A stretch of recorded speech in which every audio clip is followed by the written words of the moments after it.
Sebelumnya, Saudara, PDIP menuding ada upaya politisasi terhadap penetapan status tersangka Hasto Kristianto. Namun, KPK membantah ada upaya politisasi termasuk campur tangan dengan urusan Kongres PDIP tahun depan. KPK secara resmi mengumumkan Sekjen PDIP sebagai tersangka dalam kasus suap buronan Harun Masiku. Ketua KPK Setio Budianto menyebut Hasto diduga terlibat dalam kasus suap Harun Masiku.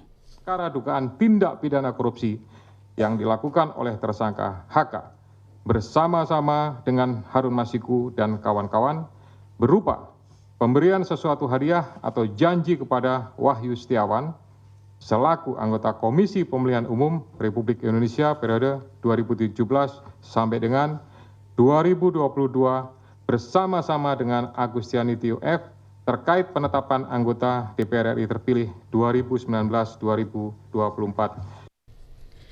Tidak hanya terkait suap, KPK juga menjerat Hasto dengan pasal perintangan penyidikan.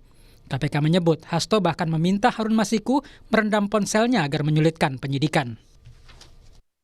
Saudara HK memerintahkan salah satu pegawainya di Jalan Sultan Syahrir yang biasa digunakan sebagai kantor untuk menelpon kepada HM dan memerintahkan supaya merendam HP dalam air dan segera melarikan diri.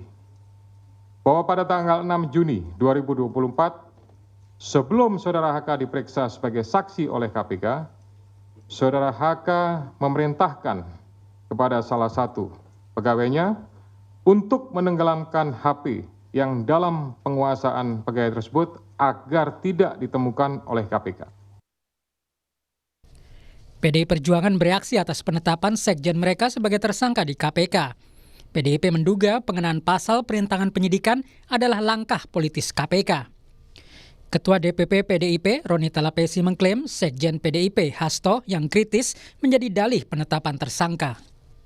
Pasal obstruction of justice hanya formalitas teknik hukum saja. Alasan sesungguhnya dari menjadikan sekjen DPP PDI Perjuangan sebagai tersangka adalah motif politik. Terutama karena sekjen DPP PDI Perjuangan tegas menyatakan sikap-sikap politik partai menentang upaya-upaya yang merusak demokrasi, konstitusi, juga terhadap cawe-cawe penyalahgunaan kekuasaan atau abuse of power di penghujung kekuasaan mantan Presiden Joko Widodo. Harun Masiku diketahui terbang ke Singapura melalui Bandara Suta pada 6 Januari 2020. Besoknya, Harun Masiku diketahui kembali ke Indonesia yang terekam melalui CCTV Bandara Suta. Sehari berselang, KPK menangkap tangan suap pejabat KPU untuk mekanisme PAW di DPR RI. 9 Januari, Harun Masiku ditetapkan sebagai tersangka oleh KPK dan pada 12 Januari, Harun Masiku masuk daftar pencarian orang oleh KPK. Setahun berselang, nama Harun Masiku masuk dalam daftar Red Notice Interpol. Terakhir, imigrasi menyebut status pencegahan untuk Harun Masiku belum diperpanjang KPK. Dua terpidana dalam kasus suap Harun Masiku adalah Wahyu Setiawan, Komisioner KPU periode 2017-2022, dan Agustiani Tio Fridelina.